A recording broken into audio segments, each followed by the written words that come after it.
Live via Skype is the DB&J Wrestling Podcast. I'm your host, Turnbuckle Jim, and with me, as always, the Seth Rollins to my briefcase.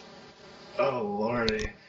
I was going to say, Fast Count Brian, and unlike Brian Williams, I have true war stories. Actually, you do, so that's not a joke. Anyway, folks, we're going to be talking about Raw tonight, our thoughts about it, as well as our retrospective pay-per-view. We're almost to Survivor Series 1998. The stopover in Judgment Day, October 1998. And then finally we're going to wrap up with our top 5, Hall of Famers? Yep. Our top 5 should be in the Hall of Famers, I should say. Yeah. I mean, and there's a whole lot of political BS with a lot of stuff. Yeah. I mean, China's the exception because she's crazy, but everything else, there's exceptions to the rule. Oh yeah. There's a ton of people who deserve to be in it, but for some reason will never get into it. I don't know. But anyway, ready to get started? Yeah, let's go. Okay. So Raw, I thought it had parts of it again I liked, parts of it I disliked. Opening was fun. At least they're building a storyline where it's Roman Reigns versus Daniel Bryan. I liked everything they did pretty much with those guys. But I think parts of it, again, were good. The Diva stuff was pretty weak. Usos versus Cesaro and Tyson Kidd, I think it doesn't work if you just keep on doing the same match over and over again. Yeah, they just replaced Miz and Mizdow with Tyson Kidd and Cesaro. Really getting tired. I mean, at least I'm getting tired of them doing the match between the two tag teams before doing it on a pay-per-view. It's like, it's not for the belts, so it's not the same thing. But to me, it pretty much is. But speaking of Miz and Mizdow, I thought their segment was great. That wasn't even on the Hulu. It wasn't on Hulu. Oh man, it was freaking awesome. It really kind of shows me Miz is a very underrated villain because he was just sitting there by ringside. As Mizdow was wrestling, he was getting the Mizdow to get him water, and the fans start chanting, "You're from Cleveland," and he says, "Better than Columbus." Yeah.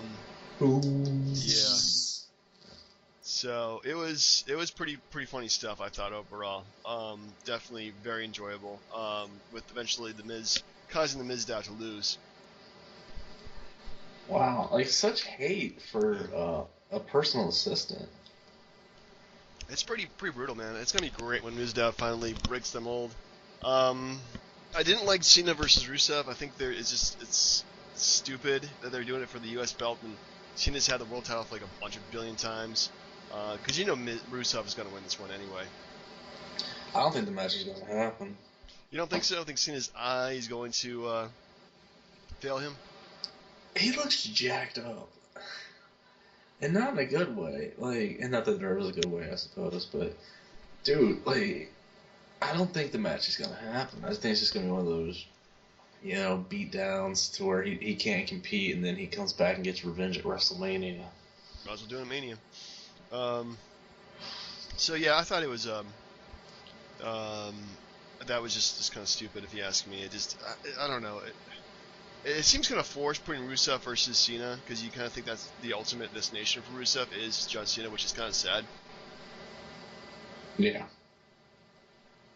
So.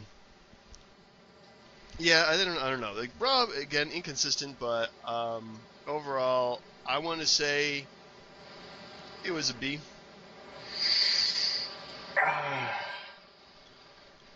I'm not gonna lie. The stuff they did with Sting and Triple H, I thought was pretty good. Okay, you can't recreate '97, but they're doing the best they can. Yeah, they pretty much are. That means keeping Sting silent and not talking, and then because once Sting started talking in WCW after he had been silent for so long, that really caused him to lose a lot of momentum, if you ask me. Well, that and the false finish too. Yeah. Those two things I think really started hurting because once he started talking, he was all goofy Stinger from the early '90s again. It's showtime, folks. Yeah. So I thought that was kind of Yeah, but the way they're building it up this time is like mysterious and he's a vigilante. He's only shown up like 2 times, literally. Yeah. But both those times have been like crucial to Triple H. So I mean, it's a really good build. It's slow. I like that. I don't like the whole thing with WCW. Like, that he's been hiding for 14 years. Like, if I'm not mistaken, Triple H tore his quad like before the invasion angle ever took off. So Yeah, would but they have ever wrestled? I mean, yeah.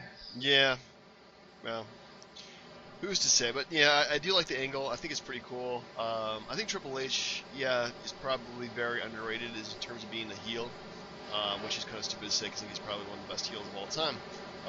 But a heel now, I think he's doing great. So I never thought he was a good heel because he was never good on his own. I mean, uh, like he always needed Shawn Michaels or Evolution or Shawn Michaels. I don't know, or even the Authority. well, he's half of the Authority, and the other half is his wife. So he married into a heel Yes. family. Um. Okay, so I have one big bit of beef. It's the whole thing with They said for SmackDown this week it's going to be Reigns and Daniel Bryan in a face-off, and that's before the main event.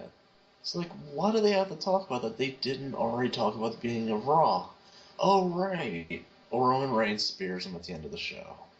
That was a big thing, man. Yeah, Huge. yeah. The fans hate him for it. But to tell you the truth, like they're doing a good job building around Roman Reigns right now. Yeah, they really are. I mean, Reigns, like the way he's talking and acting is so much different than he was when he came back, which is great. Definitely, this Reigns I can actually get behind if you ask me. But I would have to see the match with Daniel Bryan before I give my okay whether or not he can actually wrestle Brock Lesnar at Mania. I mean, Lesnar can do a good match, but he's always had good opponents helping him out, like The Taker, CM Punk. Okay, not Big Show.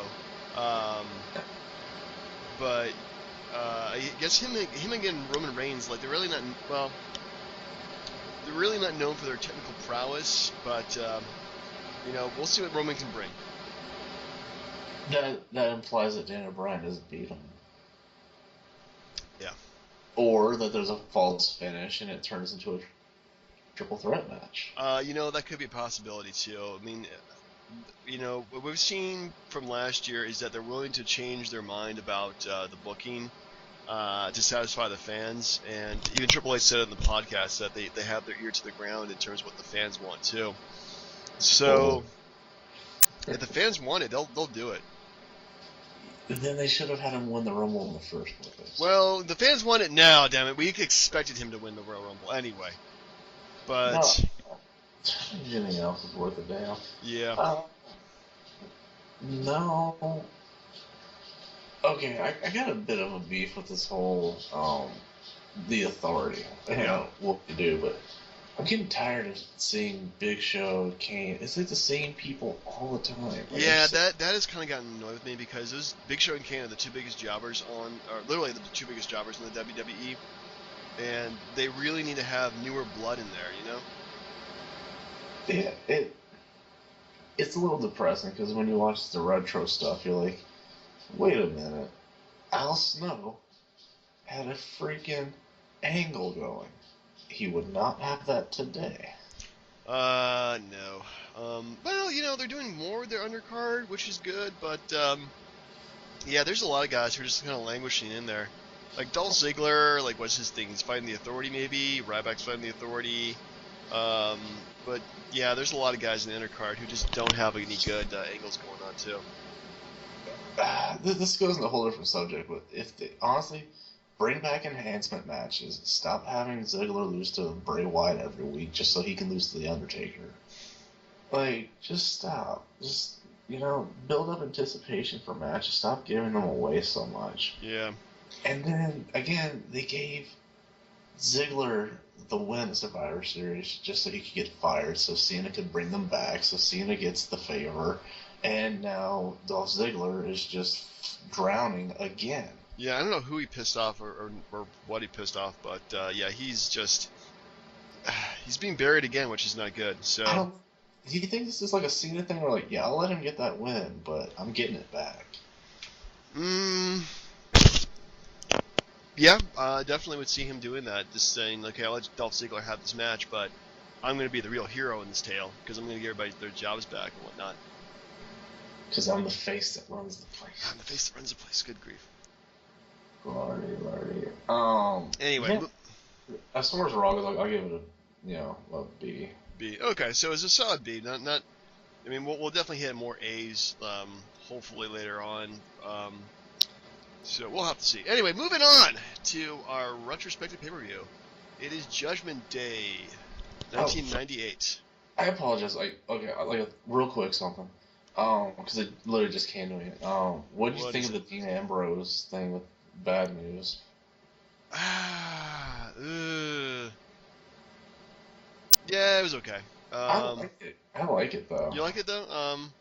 I don't know. I think if they did more in ring confrontations, it'd be better. But the whole BMZ stuff, I mean, I think they can work a really awesome match. And I think probably in a year's time, Dean Ambrose is probably the guy in the company.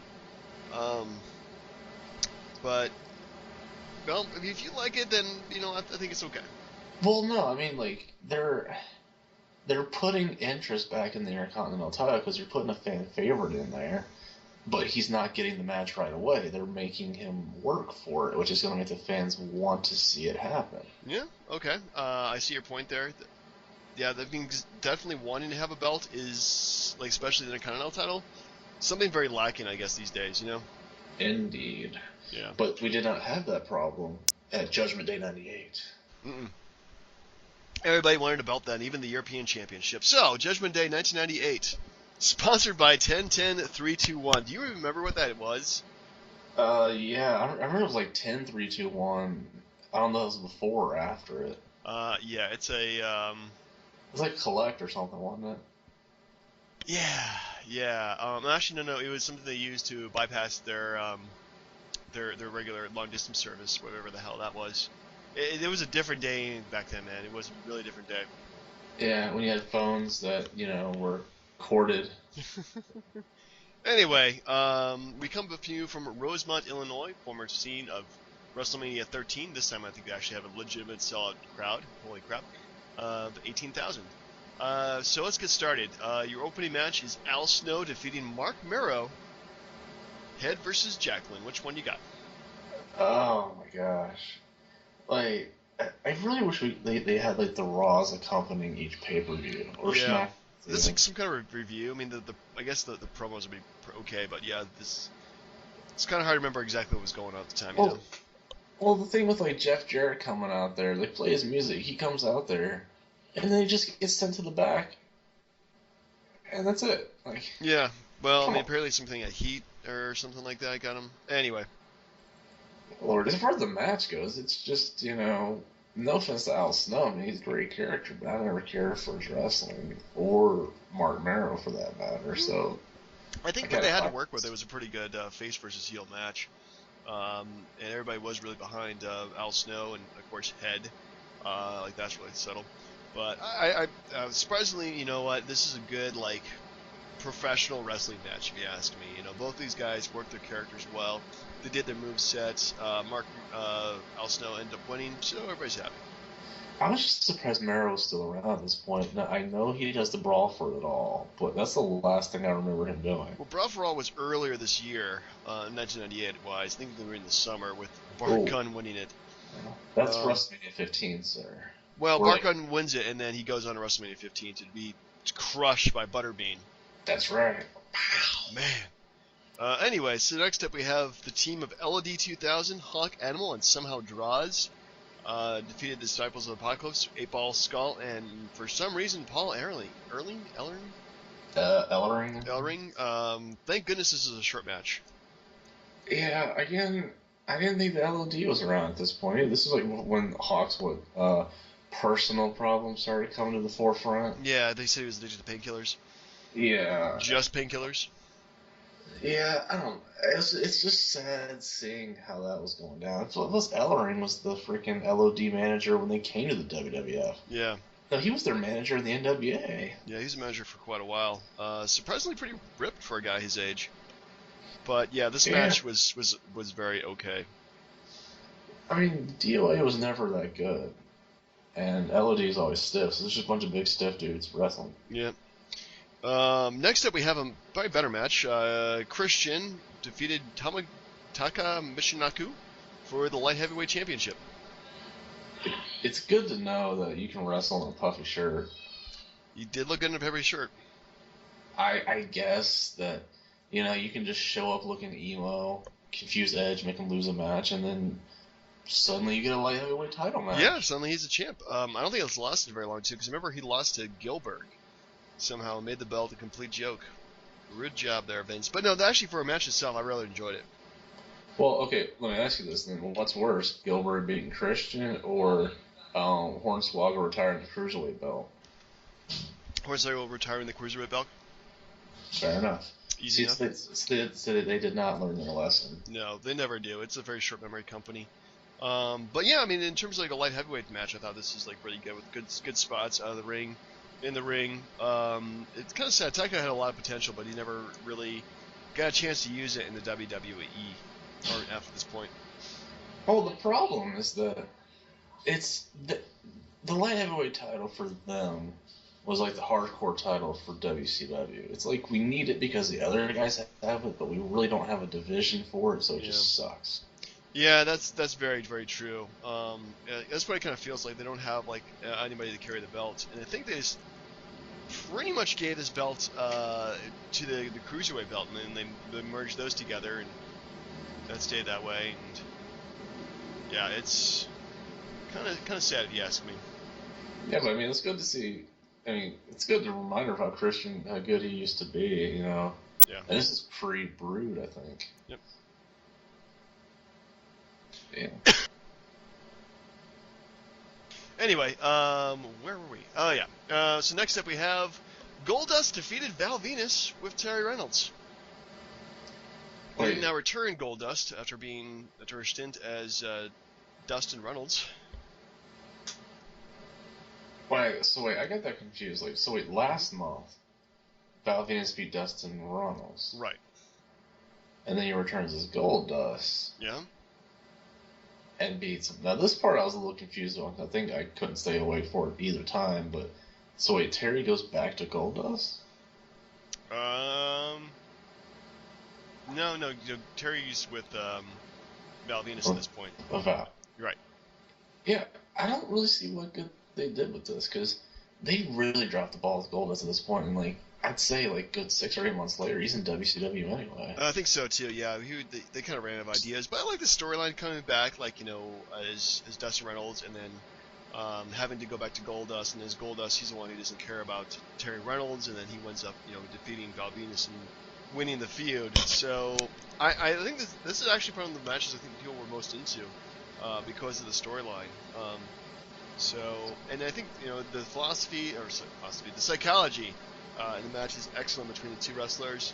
Val Venus, of course, playing mind games the entire time, and Val being a very underappreciated technician. So, I mean, I appreciate it. I mean, the pop Goldust gets for returning like that, because they knew it's sort of like all those times where like Mankind gets ass kicked, and he's like, "I'm gonna be Cactus Jack," and then the crowd knows when he's Cactus Jack, shit just got real. Yeah.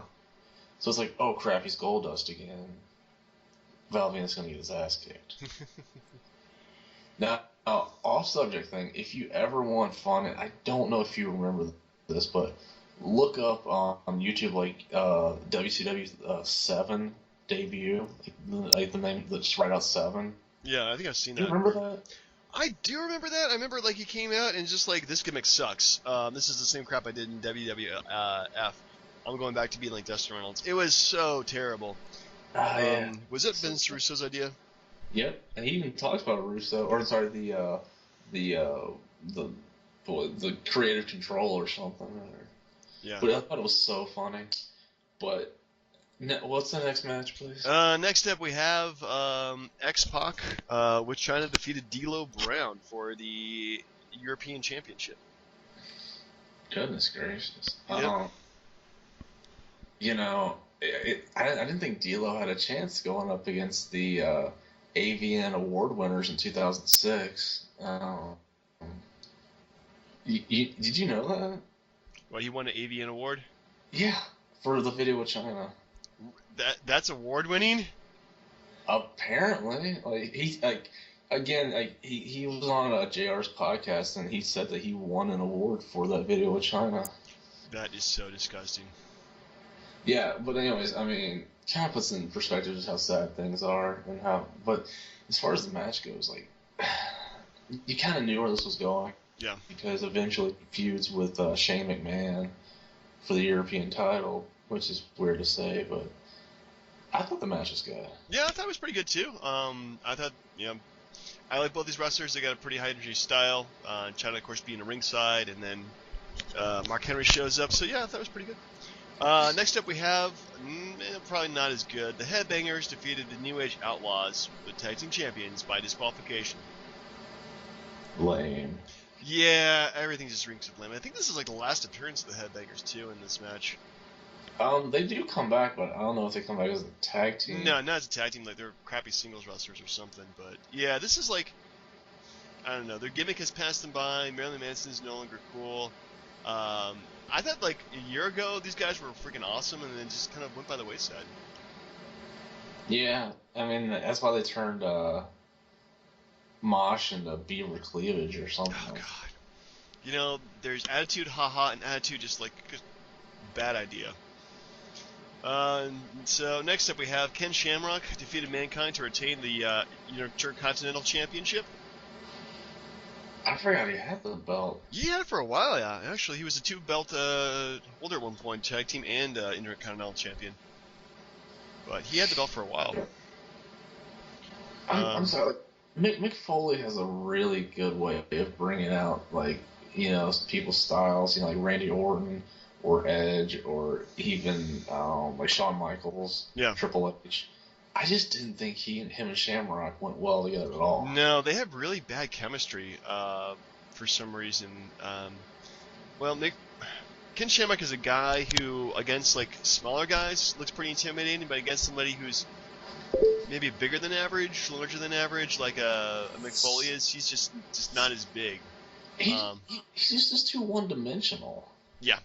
Like, you couldn't break him away and tell a story. Like, even like a couple months later when they bring in his fake sister Ryan Shamrock for the whole GTV thing or something. Like, yeah, she was hot. Something. Yeah. But even still, I'm like, they failed at trying to make him a more evolved character. Yeah.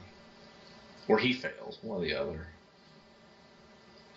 So, anyway, next up we have an inexplicable match of Mark Henry defeated The Rock after interference by D'Lo Brown, mind you. But, yeah, this was like this felt like really out of place for some reason. Well, I mean, The Rock had to put the nation behind him, didn't he? He did, but did he have to lose to Mark Henry? No, I suppose not, but, I mean, considering they didn't really follow up with anything after this, it's a little surprising, but I don't know. I mean, The Rock was still the number one contender, right? Oh yeah, he didn't lose that in this match. The match is pretty much for nothing. Yeah. I mean, good for Mark Henry getting a win before he started to suck horribly. Yeah. You think he ever like calls him up? He's like, "Hey, Scorpion King, I beat you." I think The Rock's just too busy to pay attention to that crap. He's like, "Hey, dude, Mark Henry's on line 5. Just tell him to hang out." Polishing another $1 billion I just made. Oh my god! How many movies is he in this year? That's not the point. That's not the point. This is the last bit of The Rock as the face. Before he turns face again. After WrestleMania. So then he turns back. He stays face for a while. then turns heel again, and then comes back as a face occasionally. And now he's like, I guess he's a face, but he's not like a face. I don't know. Anyway, so finally we have the main event, which is kind of crazy: Kane versus Undertaker with Stone Cold Steve Austin as the referee. And if he didn't count in a new champion, then he would be fired. And predictably enough, there's no contest. He gets fired. I think it's because he refused to pin either of their shoulders. Yeah, he just couldn't declare himself winner or something like that. It's pretty effed up. Yeah. One thing I didn't like is we crap on how things are done today, but how many times did Undertaker and Kane fight that year, or the year before that, or the year after that? At least 4 times disgusting. in pay-per-view. That's including triple threat match from the last week too. So yeah, it was. Yeah, they went to the well a lot with those two guys. And then Survivor Series next month, they wrestle in a tournament. Like, come on, it's insane. Yeah, it's ridiculous. I mean, the match was what it was, but the whole part was that it's like. Do you remember? And again, it's like rehash booking. Do you remember? I think it was like when Randy Orton fought Wade Barrett. No. And Cena was the referee. No. And the thing was, if Cena didn't help Wade Barrett, or no, if Cena pinned Barrett's shoulders to the mat, then he was fired or something like that. Where he had to join Nexus. Or, I don't know, it was a crappy angle one way or the other. Yeah, I barely remember that. I think I read about it online. I'm like, this is really stupid. With John Cena part of Nexus. I don't know, the whole Nexus thing was kind of dumb once SummerSlam happened. But anyway, I watched this pay-per-view, like, honestly in one sitting, which I didn't expect myself to do, but I ended up kind of liking it for some reason. It's got really nothing great about it, but there's, it's not too horrible. So I would give this a B. Did it give you that nostalgia feeling? I had lots of nostalgia actually watching this. I'm like, hey, X-Pac versus D-Lo, I love this. When I was like a senior in high school. One thing you have not mentioned that you told me about before was the lovely signs in the crowd. Oh yes, oh my goodness. I'm trying to remember these signs too because I was watching this. I'll actually point this out. It's like one sign is like blah blah blah is a pedophile. Paget, yeah. Yeah, Paget is a pedophile. I'm like, what the hell? Like seriously, how is that sign getting approved past security? And there was another one too. It was just like really out of place. Like, oh my goodness, I'm trying to remember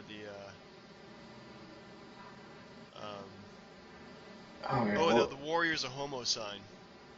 That was the OWN thing where he had Beefcake as his homoerotic slave or something. Yeah. Yeah. Yeah, it's fucked up. Yeah, no, I mean, I get it. It was good and all. I still honestly like WCW at this point, which is stupid because Goldberg was champ and DDP was feuding with him for the title. And they had the Warrior versus Hogan on their card too. That's a good. That was the same month. Yeah, Halloween Havoc. Just terrible stuff. Yeah, now as far as this pay-per-view, I don't know. I feel like if you don't have a good main event, the whole thing is just crap. So, but it told a good story. So yeah, a B, just a B. It's a B kind of week anyway. All right, so we finally come to our final part, which is our top 5 people we want to see in the Hall of Fame. Yeah. Or we think we deserve to be in the Hall of Fame. Some of mine are more like, they deserve to be in it, but I don't know whether or not they'll get inside. So, without further ado, I believe this is your idea, so you're number 5, sir. Alright, let's see. Whew. You know what? I think the NWO should go in as a group. But who would you have as part of the NWO in that group? It would just be Hall, Nash, and Hogan. Okay. So no Giant, no $1 Million Man, no Six. Because then you have to put in like IRS or Kyle Petty or. Was Kyle Petty part of the NWO? Yeah, he drove the NWO racing car. That's right, he did. I forgot about that. Or Dennis Rodman as their celebrity. Yeah, well, I mean, he should be in anyway, but for the celebrity deal. But no, which I didn't even bother to put them on my list. That's good. That's good. Thanks. Yeah. No, yeah, but it's just those three. I mean, come on, the NWO, their impact, self-explanatory. Just those three. Okay.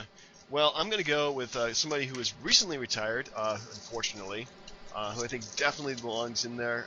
Multiple-time world champion, oh goodness, pretty much had every single belt possible. Christian. Oh, I didn't put him on my list. That's a good choice. Yeah, well, I mean, with him and Edge, I mean, they definitely both deserve to be in there. And I think Christian's career, unfortunately, has been cut short, of course, because of injury. But yeah, he deserves it as well as Edge does. So. Yeah. If only for their tag team stuff. I feel like they dropped the ball with his singles career. Yeah, but he was ECW champion for like a year and a half. Yeah, but no one cared about ECW at that point. I care because he was champion. Anyway, who's your number 4? Speaking of ECW, that's a very good segue, sir. Tommy Dreamer. Yeah, I could definitely see that.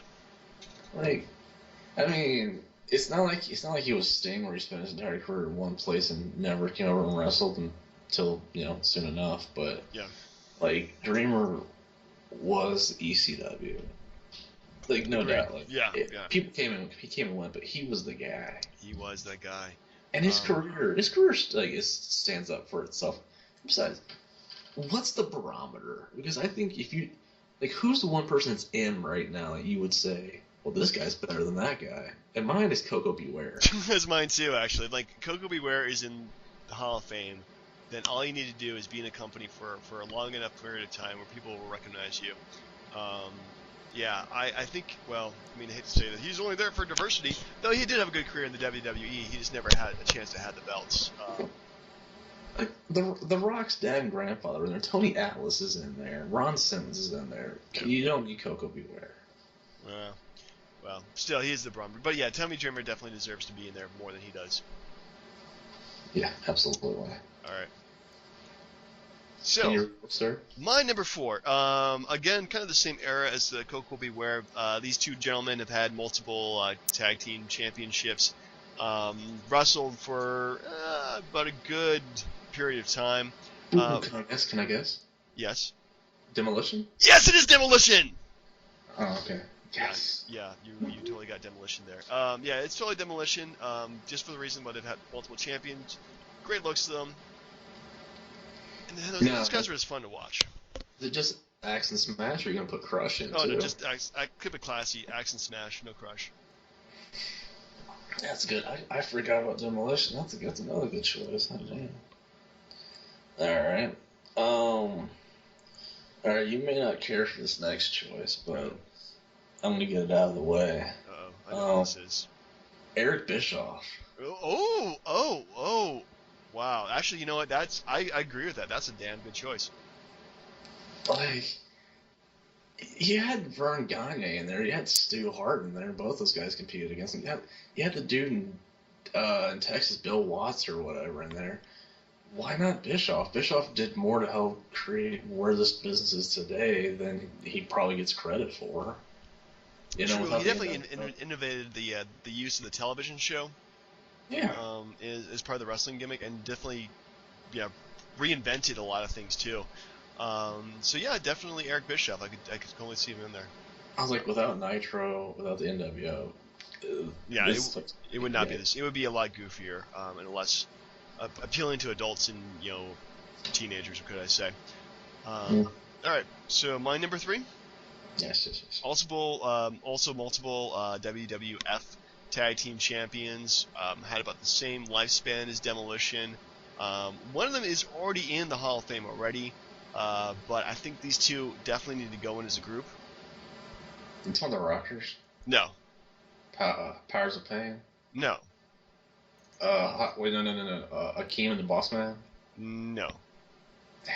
Multiple tag team champions, which you don't really get too many of those around this era. Oh, the Bulldogs.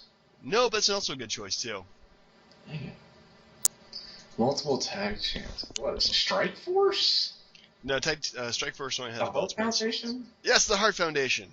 God, I don't know. I kept thinking, I was like, wait, no. Anybody about the Hart Foundation? Yeah, I mean, I think of course Brett's already in there. but I think like the tag team themselves, like at least get Jim Animal Neidhart in there because he contributed about as hard as Brett did. Brett got the singles career. He kind of got put in the new foundation with Owen, but I think it's just the tag team themselves. I think those guys were one of my favorite tag teams in terms of their dynamic personalities and also the entertainment value that they brought. Agreed. I mean, the fact that they were so willing to wear pink and got away with it, God bless them. God bless them. All right, let's see. So number 2. Numero dos. Numero dos. I got a huge list here, and there's like so many people. Yeah, it's pretty hard just to narrow it down. But I'll do it anyway. And this is never gonna happen, but I wanted to see it anyway. Lex Luger. Oh, interesting choice. Like, yeah, I know he's blamed for the whole Miss Elizabeth thing, but other than that, and he was cleared of it. I mean, he didn't go to jail for it, did he? No, I don't think so, but he did question him about it. Yeah, and I mean, Savage didn't. They said Savage didn't blame him for her death. So why does everyone else have a hang up over it? I mean, is Vince still pissed he left and went to Nitros on the first show? I mean, he was like what, NWA champ, WCW champ. He had the Lex Express like slam Yokozuna on the 4th of July on the aircraft carrier or something like that. Yeah. Like, Luger has enough of a pedigree or profile. He deserves to get in. And it just won't happen. Yeah, I can totally see him in the well. He's had a Hall of Fame career, but maybe he might get in because he has been on several other like Monday Night Wars videos too recently. So maybe he's got a better relationship with the company now than we think. One would hope. One would. Anyway, so my number 2. Mm-hmm. Okay, he probably has not had as many titles or has been, in as many main events. But if Coco Beware can be in the Hall of Fame, so can this guy. It's the model Rick Martel. Damn it, he was on my list too. Was he? Oh man, it's totally. Yeah, I thought you were gonna say the Mountie. I was like, that works too. The Mountie? Yeah, yeah. Well, you know what? The Mountie is. Anyway. Hey, he was an NL champ. He was an IC champ. You kind of forget about that. But yeah, definitely Rick Martel. He's had, he had a great wrestling career. Never really main evented, but he's been in some very memorable matches with some very high profile guys. And he did have the belts, or the tag belts at one point with Tito Santana. So if Tito and the rest of them could be in there, then so can Rick Martel. Yeah, I mean, his stuff with Jake Roberts was good. Mm-hmm. And very underrated was this little short WCW stint where he feuded with Booker T. Yeah, I forgot. Like he showed up like 97, 98, and he looked phenomenal. Like he never missed a beat. He had the best porno music for an entrance theme. God bless you. Yep. So that was your number 1? No. Oh. No, it's Vader. Oh. Where is Vader? Like, why is he not in? It's insane. Like, that kind of resume. Come on, look at the guy. Like, he's like the most famous. I think he's the most like famous wrestler who was a heavyweight champ, who was imposing this skills, who was not in right now. Granted, I mean Jericho, but he still wrestles. The Rock, he still comes by. Undertaker, whatever, but Vader's like the most like high profile guy who's not in now that Savage is out of the picture. Because I think so. Definitely agree with you there. Multiple reasons he should be in the Hall of Fame. Now, did you have any people that didn't make the cut? I was kind of originally thinking outside the box with guys they should put in, like a lot of more people who don't get the attention, or people who are not wrestlers who don't get attention. Like I was thinking maybe putting like a referee in there, because that's the third man in any wrestling match is the referee. I have an idea. I still have a list of the ones that I didn't use. Like, can I just run a couple by you? You give me like a thumbs up or down. Yep. This one just came to me, but it's a good idea. Paul Heyman. Good idea, but kind of want the list to be just guys who are inactive. Okay, then. Okay, what about Teddy Long? Holla holla. Haha. Oh, he should definitely be in there. Oh my god. Okay, so real quick, Taz, No. Raven. Mm, yeah. If you can put Tommy Dreamer in there, might as well put Raven. And might as well Uh, put Taz in there too if you're gonna do it with ECW guys. well, what about Owen or Bulldog? Oh, both deserve to be in there. All right, let's see. Kurt Angle, Yes. Sandman, No. DDP, Yes. and then the only ones I have left are Nash, 123 Kid, and RVD. Nash, yes. 123 Kid, questionable. RVD, definitely. Yeah, I don't know if RVD's done though. Hmm. I mean, he Well, he's only still comes making. in sporadically. Yeah, he's making occasional appearances here and there. So. Now, what about celebrities? Do you have any celebrities? Celebrities they have not done. I can't really think of any, to be honest with you. Celebrities that haven't been put in the hall. I think they pretty much. No WCW guys. Might as well put Kiss in there too and pay him $50,000 for the appearance. Well, then what about David Arquette? I mean, heavyweight champ. We try to forget about that. I don't know. Like, that's pretty much they pretty much dried out their celebrities. Let's gonna put Regis Philbin in for his WrestleMania 7 stuff, Yeah. or Donald Trump's already in there. Never mind. It's just terrible. Anyway, so we can enjoy Takeover. Let's go to my number one. Yes, what is it? Which actually, ironically enough, this group does include 123 Kid. It is G Generation X. Ooh. As a group, and I'm gonna go with Shawn, Triple H, of course X-Pac, the New Age Outlaws, and if they'll allow it, China. No, China's not. That's not happening. China's not gonna. It's stop doing porn, and maybe 20 years down the line What's to do the it. name of that? Have you seen the stuff she put out recently? Like, ever since Triple H mentioned her in that podcast, she's like talked about. She's gone on like all these appearances talking about how like 5 or 6 Japanese guys want to marry her. How Triple H like physically assaulted and abused her, and like all sorts of like crazy out there stuff. Yeah, It's like, just stop talking. She's insane. she is insane. Yeah, I don't know. She's got a huge personal demons, which we're not going to go into. But yeah, she's just nuts. But anyway, D-Generation X as a group, because they were around for a good 3 or 4 years. Also changed the business too in terms of their humor, being fan favorites and being anti-establishment. And I mean, come on, everybody knew like all the words to their New Age Outlaws entrance, and whether or not you're cheering for X-Pac or for Billy Gunn. I mean, those guys were just the freaking celebrities back in the day. I still thought they were NWO light. They did it better because they didn't overexpand. Yeah, they had a much smaller core group, and they didn't like add in a bunch of guys. And they were also worked as heels and faces too, which is good. NWO kind of did that, but not as well. Yeah, well, I'm saying like without the NWO, you wouldn't have had DX. Oh yeah, you wouldn't have a lot of guys without NWO. Or a lot of groups without NWO, I should say. The Nation wouldn't have happened, and DX wouldn't have happened. The Corporation probably wouldn't have happened. Those are great choices. So anyway, let me segue to next week. I guess we'll be doing Survivor Series 1998, and this is your list, top 5 Hall of Fame, and I actually don't have a list for this week. I didn't even think of anything. Sons of bitches. Damn it. But since we're going into WrestleMania season pretty soon, I'm going to go with top 5 dream WrestleMania matches, but you can't mismatch people in terms of eras. Oh, damn. So much for my, Randy Orton Big Boss Man.